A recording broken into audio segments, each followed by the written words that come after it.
రెండో రాజుల గ్రంథంలో 2వ అధ్యాయం మనం చదివితే, యెహోవా సుడిగాలి చేత ఏలియాను ఆకాశమునకు ఆరోహణం చేయమపో కాలమున ఏలియాయు ఎలీషాయు కూడి గిల్గాల్ నుండి వెళ్ళుచుండగా ఏలియా, యెహోవా నన్ను బేతేలుకు సెలవిచ్చి ఉన్నాడు గనుక నువ్వు దయచేసి ఇక్కడ నుండుమని ఎలీషాతో అనెను. ఎలీషా, యెహోవా జీవము తోడు నీ జీవము తోడు నేను నిన్ను విడువనని చెప్పగా వారిద్దరును బేతేలుకు ప్రయాణం చేసిరి. బేతేలులో ఉన్న ప్రవక్తల శిష్యులు ఎలీషా యొద్దకు వచ్చి, నేడు యెహోవా నీ యొద్ద నుండి నీ గురువును పరమునకు తీసుకొని పోవునని నీవు ఎరుగుదువా అని ఎలీషాను అడుగగా అతడు, నేను ఎరుగుదును, మీరు ఊరకుండుడనెను. చాలా ఇక్కడ ఒకసారి ఆగుదాం. ఇక్కడ 2వ అధ్యాయంలో మొదటి నుంచి మనం చదివినప్పుడు ఇక్కడ ఏలియా దేవుని దగ్గరికి అంటే దేవుని దగ్గర నుంచి మరి ఆరోహణమయ్యే సమయం, ఆకాశంలో మరి దేవుడు ఆకాశంలోకి ఆరోహణమయ్యే సమయం మనం చూస్తున్నాం. అంటే ఏలియా భూమి మీద నుంచి ఆరోహణమయ్యే సమయం సమీపించినప్పుడు ఇక్కడ జరిగిన సంఘటన మనం చూడవచ్చు. ఇక్కడ ఏలియా క్రింద ఎలీషా శిష్యుడిగా ఉన్నప్పుడు మరి ఎలీషా ఎలాగున ఉన్నాడంటే ఏలియాని విడిచిపెట్టకుండా ఏలియాని కనిపెట్టుకుంటూ ఉన్నాడు. ఇక్కడ అటు రీతిగా ముందుకు సాగి ఉన్నాడు. ఇక్కడ మొదటిగా చదివినప్పుడు ఏలియా ఏమంటాడంటే, నేను బేతేలుకు వెళ్ళాలని దేవుడు నాకు సెలవు ఇచ్చినాడు కనుక నేను వెళ్తున్నాను అన్న సమయంలో ఎలీషా ఏమంటున్నాడంటే, యెహోవా జీవముతోడు నీ జీవముతోడు నేను నిన్ను విడువునని చెప్పగా వారిద్దరూ బేతేలుకు ప్రయాణము చేసిరని దేవునికి వాక్యం సెలవిస్తుంది. ఇక్కడ ఎలీషా తన ఆత్మీయ తండ్రి అయిన ఏలియాని ఎంత మాత్రం విడిచిపెట్టడానికి తనకి ఇష్టం లేదు. తనకు ఉన్న ఆశ ఏంటంటే ఏలియా మీద ఉన్న అభిషేకం నేను కూడా పొందుకోవాలి. ఎలాగనంటే తర్వాత మనం చదివినప్పుడు 2 పొందుకోవాలని ఇక్కడ ఎలీషా ఆశపడుతున్నాడు. నిజంగా తనకున్న శరీర సంబంధమైన తనకున్న లోక సంబంధమైన ఆశీర్వాదాలు అన్నిటిని విడిచిపెట్టాడు సార్. ఎవరి కోసం అంటే ఏలియాను వెంబడించడానికి, దేవుని వెంబడించడానికి తనకున్న లోక సంబంధమైన ఆశీర్వాదాలు. ఎంతో ధనవంతుడు ఎలీషాను చూసినప్పుడు ఎంతో ధనవంతుడిగా కనబడుతున్నాడు. ఎంతో ఒక లగ్జరీ లైఫ్ సాగించే వ్యక్తిగా కనబడుతున్నాడు. కానీ దేవుని నిమిత్తము, దేవునికి మాట నిమిత్తము మరి ప్రవక్త అడిగినప్పుడు వెంటనే వాటిని విడిచిపెట్టి వేసి వచ్చేసాడు. ఇక్కడ మనం చూసినప్పుడు ఏలియా దగ్గర ఏమైనా ఆశీర్వాదము ఉంటుందంటే, ఎటువంటి ఆశీర్వాదం ఉంటే ఆత్మ సంబంధమైన ఆశీర్వాదం మాత్రమే కనబడుతుంది. కానీ లోక సంబంధమైన లగ్జరీస్ కానీ ఎటువంటి ఏలియా దగ్గర ఉండవు. వాటన్నింటినీ ఎరిగి అక్కడ ఎలీషా అనుకున్నాడు, నాకు లోక సంబంధమైన ఆశీర్వాదాల కన్నా ఆత్మ సంబంధమైన ఆశీర్వాదం కావాలని మరి ఆశపడి ఉన్నాడు కనుక ఏలియాని వెంబడించాడు. ఇక్కడ చివరి రోజుల్లో మరి చెప్పవచ్చు ఏలియా చివరి రోజుల్లో ఎలాగనున్నాడంటే, ఇక్కడ దేవుడు సెలవిచ్చిన రీతిగా మరి ఏలియాని ఏమంటాడంటే, నీవు బేతేలుకు రమ్మని ఆయన పిలిచినప్పుడు అదే మాట ఏలియా ఎలీషాతో అన్నప్పుడు, యెహోవా జీవముతోడు నేను నిన్ను విడువనని చెప్పేసి అక్కడ విడవకుండా ఆయన తన తండ్రిని, ఆత్మీయ తండ్రిని పట్టుకొని ముందుకు వచ్చినాడు. అటు రీతిగానే అక్కడ వారిద్దరు కూడా బేతేలు దగ్గరికి వచ్చినారు. తర్వాత 4వ వచనంలో మరలా ఏలియా ఏమంటున్నాడంటే, ఎలీషా, యెహోవా నన్ను యెరికోకు పొమ్మని సెలవిచ్చి ఉన్నాడు కనుక నీవు దయచేసి ఇక్కడ ఉండమని ఎలీషాతో అనగా అతడు, యెహోవా జీవముతోడు నీ జీవముతోడు నేను నిన్ను విడువను కనుక వారిద్దరూ యెరికోకు ప్రయాణం చేశారు. మొదటగా బేతేలు, తర్వాత యెరికోకు వచ్చినారు. అక్కడ శిష్యులు ఏమంటారంటే, నేడు యెహోవా నీ యొద్ద నుండి నీ గురువును పరమునకు తీసుకొని పోవునని నీవు ఎరుగుతావా అని ఎలీషాని అడుగుతున్నప్పుడు ఎలీషాకు ఈ విషయం తెలుసు కనుక అక్కడ మరి ఏమంటున్నాడంటే, నేను ఎరుగుదును, మీరు ఊరకుండుడి అని వారితో అంటున్నాడు. ఇక్కడ అటు రీతిగా అందరినీ దాటుకుంటూ ఇక్కడ మొదటగా బేతేలు, తర్వాత యెరికో, తర్వాత 6వ వచనంలో యెహోవా నన్ను యొర్దానుకు పొమ్మని సెలవిచ్చి ఉన్నాడు కనుక నీవు దయచేసి ఇక్కడ ఉండమని ఎలీషాతో అనగా అతడు, యెహోవా జీవముతోడు నీ జీవముతోడు నేను నిన్ను విడువనని మరొకసారి ఇక్కడ వారి ప్రయాణాన్ని సాగిస్తూనే ఉన్నారు. మొదటగా బేతేలు, తర్వాత యెరికో, తర్వాత యొర్దాను. ఇలా వారు వచ్చినప్పుడు అక్కడున్న శిష్యులు ఎలీషాని అడుగుతున్నారు, నీకు ఈ విషయం తెలుసా, తను నీ దగ్గర నుంచి వెళ్ళిపోతున్నానని తెలుసా అన్నప్పుడు తెలుసు అని వారు ఆటంకపరచడానికి వారు చూస్తున్నారు. కానీ ఎక్కడ కూడా తన యొక్క ప్రయాణాన్ని ఏలియాతో ఆ యొక్క ప్రయాణాన్ని ఎక్కడ కూడా ఆపలేదు. ఇలా వెళ్ళినప్పుడు తర్వాత 9వ వచనంలో వారు దాటిపోయిన తర్వాత ఎలీషాను చూసి, నేను నీ యొద్ద నుండి తీయబడక మునుపు నీ కొరకు నేనేం కోరుతునో దానిని అడుగుమని చెప్పగా ఎలీషా, నీకు కలిగిన ఆత్మలో 2 పాలు నా మీదకి వచ్చినట్లు దయచేయమని నేను. ఇక్కడ ఎలీషా ఏమడుగుతున్నా అంటే, ఇంకా ఏలి అడుగుతారు, నీ నుంచి దూరం అయ్యే సమయం, నేను వెళ్ళిపోయే సమయంలో ఇక ఏమనొచ్చు అంటే ఇది చివరి కోరిక ఏమైనా ఉందా అని అడిగినప్పుడు ఎలీషా అంటున్నాడు, నీకు కలిగిన ఆత్మలో 2 పాలు నా మీదకి రావాలని అడిగినప్పుడు, నీవు అడిగినది కష్టతరముగా ఉన్నది, అయితే నీ ఎద్దు నుండి తీయబడినప్పుడు నేను నీకు కనబడిన ఎడల ఆ ప్రకారం నీకు లభించును, కనబడని ఎడల అది నీకు కాకపోవునని చెప్పాను. అర్థమైందండి. ఇక్కడ ఒక మాటను చదివిస్తున్నారు. ఏలియా ఏమంటున్నాడంటే, నీకు కనుక ఆ యొక్క అభిషేకం, ఆ 2 పాలు 200 అభిషేకం నువ్వు పొందుకోవాలంటే, నేను ఆ యొక్క ఆరోహణమైన సమయంలో నేను నీకు కనుక ఆ యొక్క ఆకాశంలో నేను నీకు కనబడితే అది నీవు పొందుకుంటావు. ఒకవేళ నేను కనబడకుండా ఆరోహణం అయి ఉంటే ఆ యొక్క ఆశీర్వాదాన్ని నీవు పొందుకోవని ఇక్కడ ఒక మాటని సెలవిస్తున్నాడు. తర్వాత జరిగిన విషయం ఏంటంటే, వారు ఇంకను మాట్లాడుచుండగా ఇదిగో 11వ వచనంలో ఉంటుంది, ఇదిగో అగ్ని రథమును అగ్ని గుర్రములను కనబడి వీరిద్దరిని వేరు చేసెను. అప్పుడు ఏలియా సుడిగాలి చేత ఆకాశమునకు ఆరోహణమాయను. ఎలీషా అది చూచి, నా తండ్రి నా తండ్రి, ఇజ్రాయేలు వారికి రథమును రౌతులను నీవే అని కేకలు వేసాను. అంతలో ఏలియా అతనికి మరలా కనబడకపోయాను. అప్పుడు ఎలీషా తన వస్త్రమును పట్టుకొని 2 తునకలుగా చేసెను. మరియు ఏలియా దుప్పటి క్రింద పడగా అతడు దాన్ని తీసుకొని యోర్దాను ఒడ్డుకు వచ్చి నిలిచాను.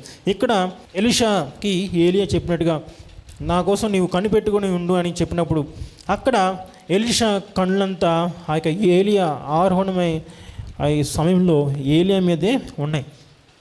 ఇక్కడ ఒక విషయాన్ని మనం గమనిస్తే, ఒక ఆత్మీయ సత్యాన్ని మనం గ్రహిస్తే ఇక్కడ జరుగుతున్న ఒక అసాధారణమైన విషయం ఏంటంటే, పైనుంచి ఏమొచ్చినాయి అంటే అగ్ని రథము అగ్ని గుర్రములు వచ్చి వీరిద్దరిని కూడా వేరు చేసే. మనం సాధారణంగా మనం చూసినప్పుడు ఇంతవరకు ఒక ఇద్దరు వ్యక్తులు తీసుకుందాం. ఒక 2 వ్యక్తులు అందరూ కలిసి ఉండి వెంటనే ఆకాశం నుంచి అంటే సూపర్ న్యాచురల్ థింగ్స్ జరగటం, అసాధారణమైన కార్యాలు అక్కడ జరుగుతున్నప్పుడు ఏ వ్యక్తి అయినా ఇక భూమి మీద ఉన్న వ్యక్తి ఏం చేస్తాడంటే ఆ యొక్క అగ్ని రథాలు ఎలా ఉన్నాయని తేరు చూస్తూ ఉంటాడు, ఆశ్చర్యంగా చూస్తూ ఉంటాడు, వింతగా చూస్తూ ఉంటాడు.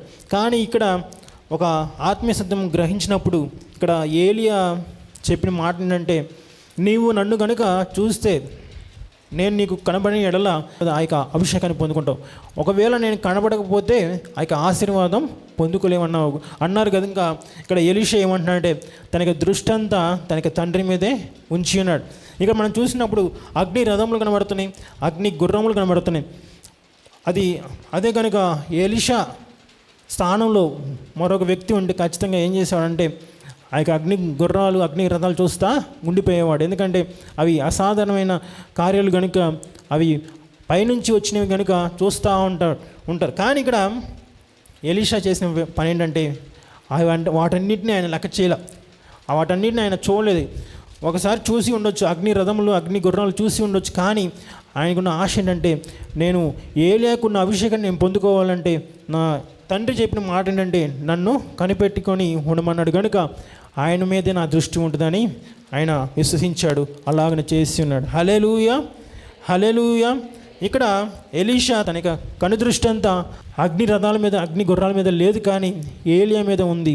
ఎందుకంటే ఏలియా చెప్పిన మాట ఆయన జ్ఞాపకం చేసుకుని ఉన్నాడు, ఆయన మర్చిపోలేదు. కానీ ఏలియా మీద తనకి కనుదృష్టి ఉంచి ఉన్నాడు కనుక అక్కడ జరిగిన విషయం ఏంటంటే, మరియు అంతలో ఏలియా అతనికి మరలా కనబడకపోయాను.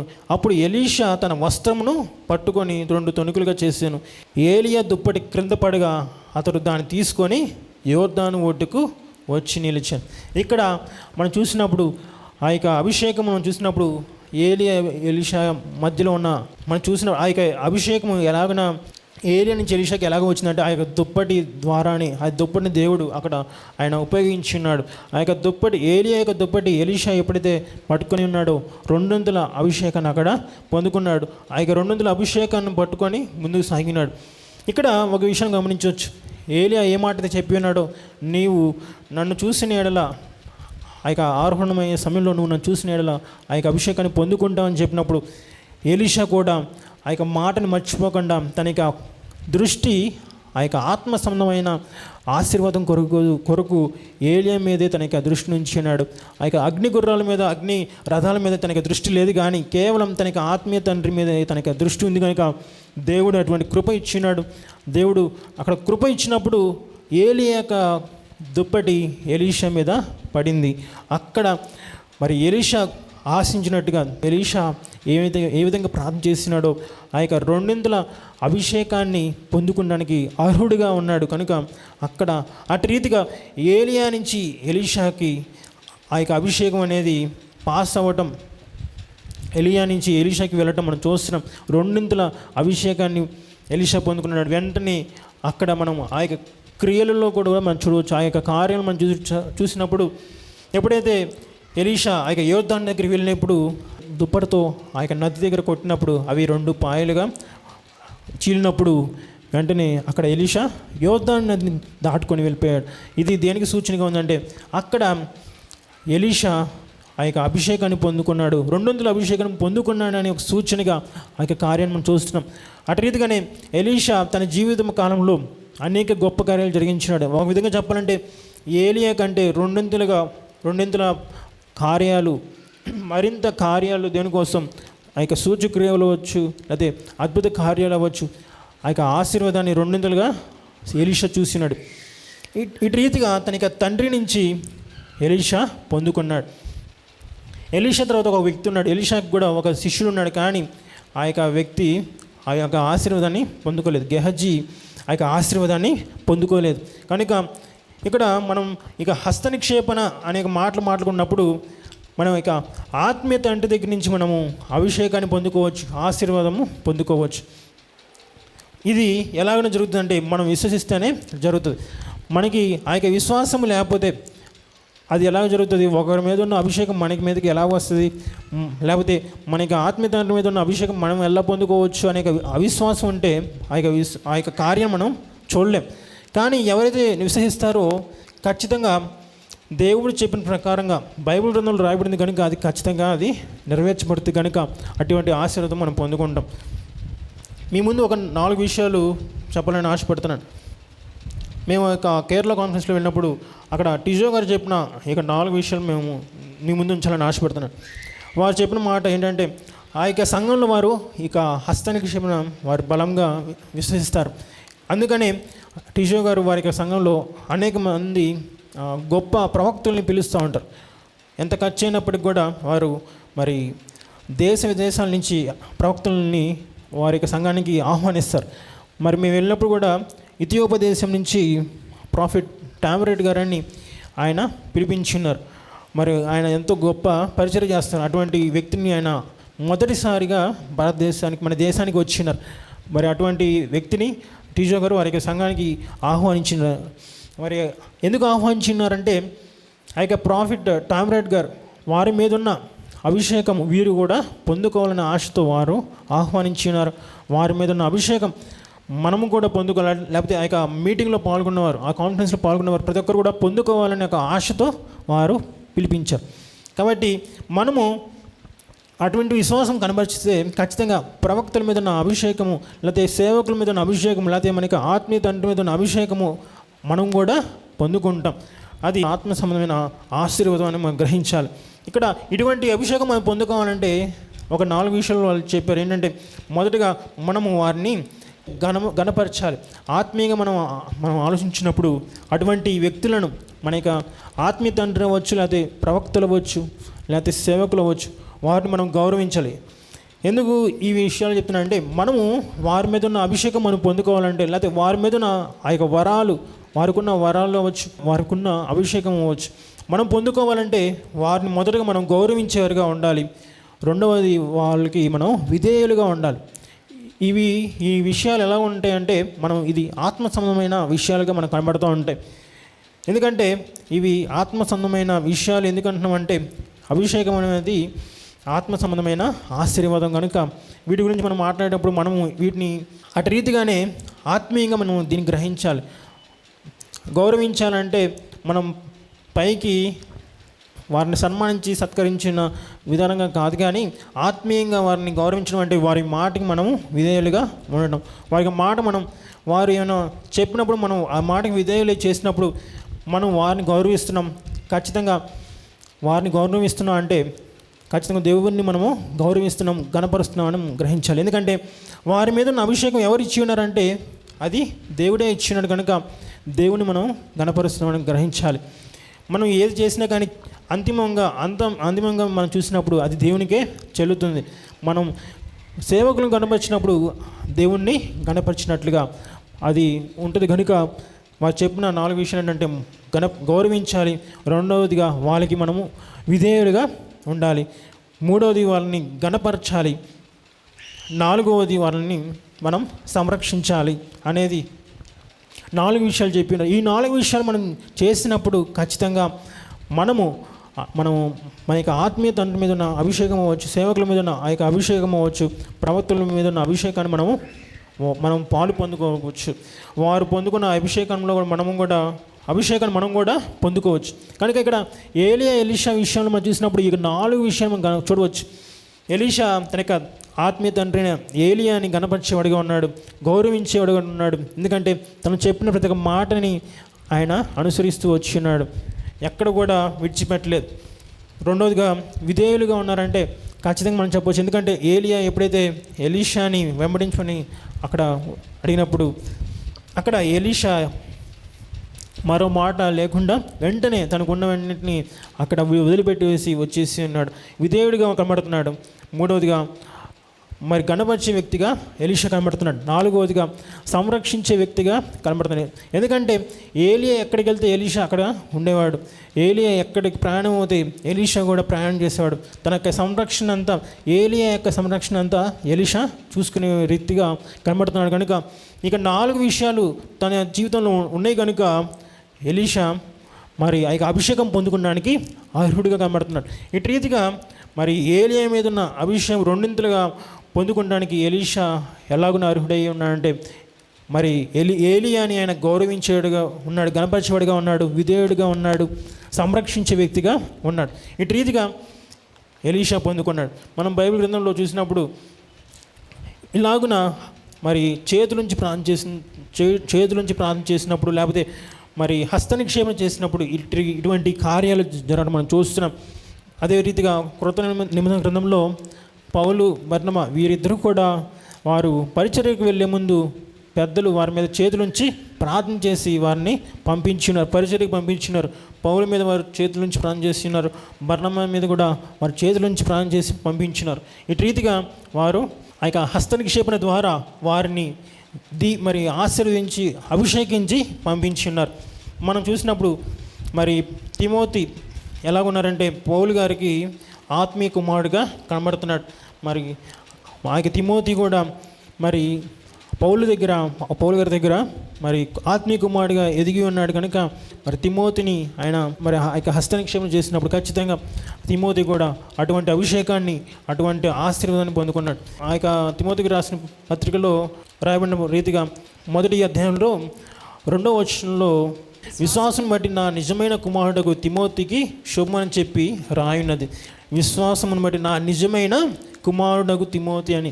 ఇక్కడ తిమోతిని పౌలు గారు ఎంతగా తన కుమారునిగా ఎంతగా ఆయన స్వీకరించినాడో ఇక్కడ మనం చూసినప్పుడు విశ్వాసం బట్టి నా నిజమైన కుమారుడకు తిమోతి అని రాసినారు. అంటే ఖచ్చితంగా మరి తిమోతిని తన కుమారుడిగా స్వీకరించినారంటే ఖచ్చితంగా మరి ఒక తండ్రి స్వాస్థ్యము ఒక కుమారుడికి ఎలాగైతే పొందుకుంటాడు అటు రీతిగానే ఇక్కడ ఆత్మ సంబంధమైన ఇంకా స్వాస్థ్యము లేకపోతే ఆత్మ సంబంధమైన అభిషేకము, ఆశీర్వాదము ఇటు రీతిగా తిమోతి పౌలు దగ్గర నుంచి పొందుకున్నారు. అటు రీతిగానే యేసయ్య ఈ లోకం నుంచి ఆరోహణమయ్యే సమయంలో ఆయన తన శిష్యుల మీద ఆయన చేతుల నుంచి ప్రార్థన చేస్తున్నాడు. ఖచ్చితంగా మరి యేసయ్య కలిగి ఉన్న అభిషేకాన్ని శిష్యులు పొందుకున్నారు, అక్కడ ఉన్నవారు పొందుకున్నారు కనుక వారు అటువంటి పరిచర్య చేశారు. కనుక మనం కూడా అటువంటి ప్రార్థన మనం చేయాలి. మరి మన దగ్గరకు వస్తున్న ప్రవక్తలు అవ్వచ్చు, సేవకులు అవ్వచ్చు, లేకపోతే మనం కలిగిన మన యొక్క ఆత్మీయ తండ్రి అవ్వచ్చు, వారు కలిగిన అభిషేకం అవ్వచ్చు, వారు కలిగిన వరములు అవ్వచ్చు, కృపావరములు అవ్వచ్చు, వారు కలిగిన ఆ యొక్క దేవుని దగ్గర నుంచి పొందుకున్న వరములు అవ్వచ్చు, వాటిని మనం పొందుకోవాలన్న ఆశ కలిగి ఉంటే ఖచ్చితంగా మనము అటువంటి ప్రార్థన చేయాలి. అటువంటి రీతిగా ఎలాగైతే సేవకులు తెలియజేసిన రీతిగా మనము మన యొక్క ఆత్మీయ తండ్రులను గౌరవించేవారిగా ఉండాలి, వారికి విధేయులుగా ఉండాలి, వారిని కనపరచాలి, వారిని మనం సంరక్షించేవారిగా ఉండాలి. అలాగున్నప్పుడు దేవుడు ఖచ్చితంగా వారి మీద ఉన్న కృపను, వారి పొందుకున్న కృపను మనం కూడా ఆ యొక్క కృపకు పాత్రలు అవుతామని మనం గ్రహించాలి. ఖచ్చితంగా వారు పొందుకున్న ఆ యొక్క అభిషేకాన్ని మనము కూడా పొందుకుంటాం. కనుక అటువంటి ప్రార్థన మనం చేసినప్పుడు, అటువంటి విశ్వాసం మనం కలిగి ఉన్నప్పుడు, మరి ఒక ఆత్మీయ తండ్రి ఎటువంటి అభిషేకాన్ని పొందుకొని ఉన్నాడో, మరి ఎటువంటి ఆత్మ సంబంధమైన వరాలు పొందుకొని ఉన్నాడో, కుమారులుగా బిడ్డలుగా, వారికి ఆత్మీయ కుమారులుగా బిడ్డలుగా మనం కూడా అటువంటి ఆశీర్వాదం మనం పొందుకుంటాం. కనుక మరి అటువంటి కృప దేవుడు మనందరికీ దయచేయును గాక. ఆమేన్.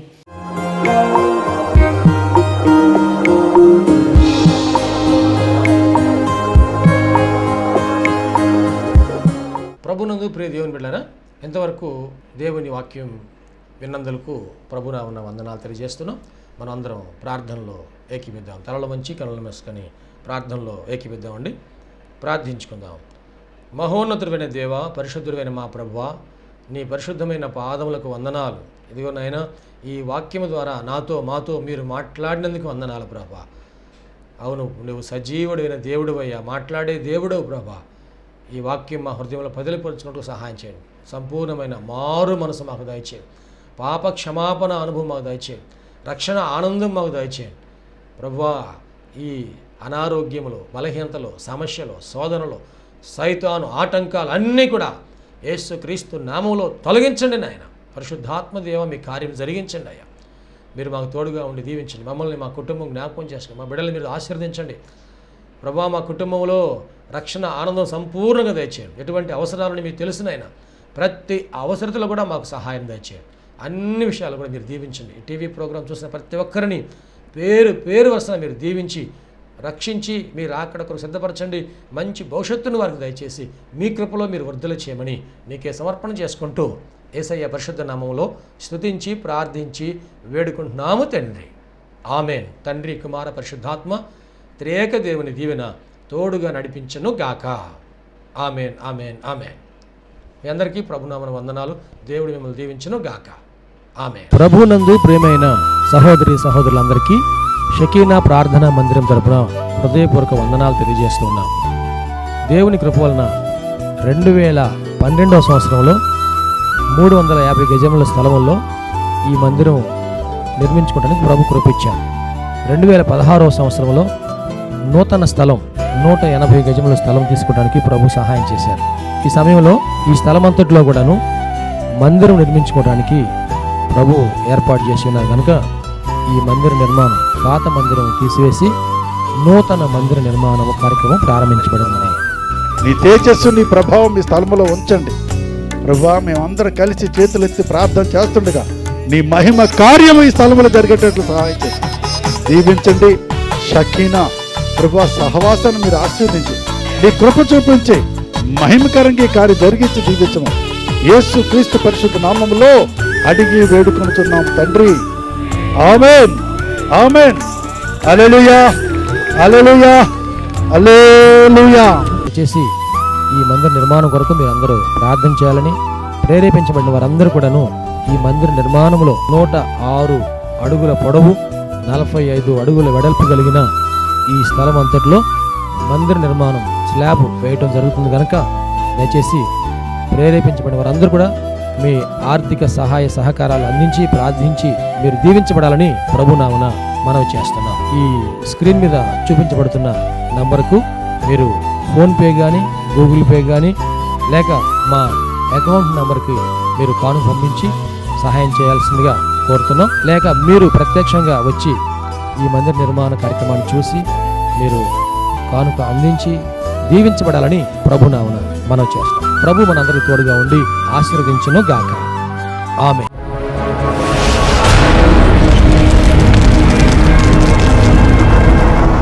ప్రభునందు ప్రియమైన సహోదరి సహోదరులారా, షకీనా ప్రార్థనా మందిరము దేవుని కృప వలన 2012వ సంవత్సరము మే నెల 1వ తారీఖున ప్రతిష్ఠ చేయబడి దేవుని పరిచయంలో అనేక మందికి దీవెనకరంగా ఉండడానికి ప్రభు కృప ఇచ్చి ఉన్నారు. దేవుడు ఆ మందిరము నిండిపోనట్లుగా అనేక మందిని ప్రభు నడిపించున్నారు. మందిరము సరిపోకపోవడం వలన మందిరం ప్రక్కనే ఉన్న ఖాళీ స్థలము కొనడం జరిగింది. 180 గజాల ఈ స్థలము తీసుకోవడానికి ప్రభు కృపను గ్రహించి ఆశీర్వదించారు. ఈ స్థలము భారీ వ్యయంతో కూడుకుంది కనుక ఈ స్థలమునకు కావాల్సినటువంటి మరి అవసరతలు చాలా ఉన్నాయి. దయచేసి ప్రభు మీ హృదయంలో ప్రేరేపించిన ప్రకారముగా మీరు మీ కానుకలు, అర్పణలు, మీ ఆర్థిక సహాయ సహకారాలు అందించి ఈ పరిచర్యలో మీరు పాలుపంపులు కలిగి దేవుని యొక్క దీవెన పొందవలసిందిగా ప్రభు నామమున మనవి చేస్తూ ఉన్నాం. మీ కానుకలు, మీ అర్పణలు మా యొక్క బ్యాంక్ అకౌంట్ నెంబర్కు పంపించాలనుకున్నవారు బ్యాంక్ అకౌంట్ నెంబర్ పంపించండి.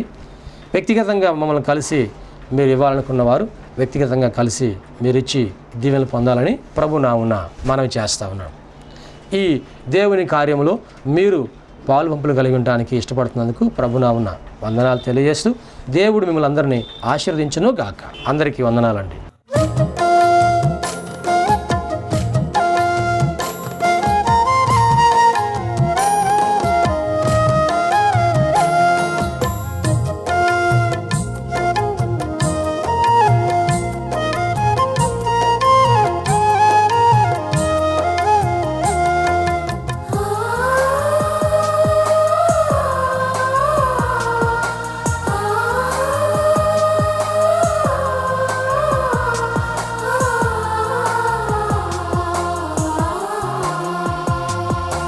యెహోవ చేసిన కార్యములకు, యేసయ్య ఇచ్చిన మేలులకు, యెహోవ చేసిన కార్యములకు, యేసయ్య ఇచ్చిన మేలులకు నేనేమి ఇచ్చినా చాలును, ఏ తీరున నా రుణంబు తీరును. నేనేమి ఇచ్చినా చాలును, ఏ తీరున నా రుణంబు తీరును. యెహోవ చేసిన కార్యములకు, యేసయ్య ఇచ్చిన మేలులకు.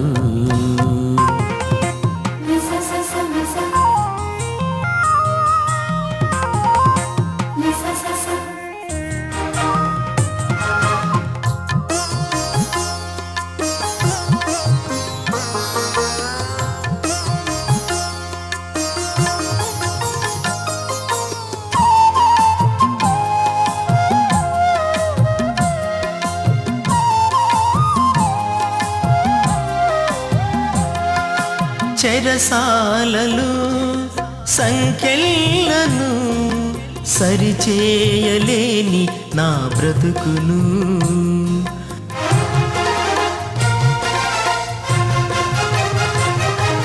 చెరసాలలు సంఖ్యలను సరిచేయలేని నా బ్రతుకును. సిలువ ప్రేమతో సరిచేసినావు, సిలువ ప్రేమతో సరిచేసినావు. నీవిచ్చిన జీవితం నీకిచ్చిన చాలునా, నీవిచ్చిన జీవితం నీకిచ్చిన చాలునా. యెహోవ చేసిన కార్యములకు, యేసయ్య ఇచ్చిన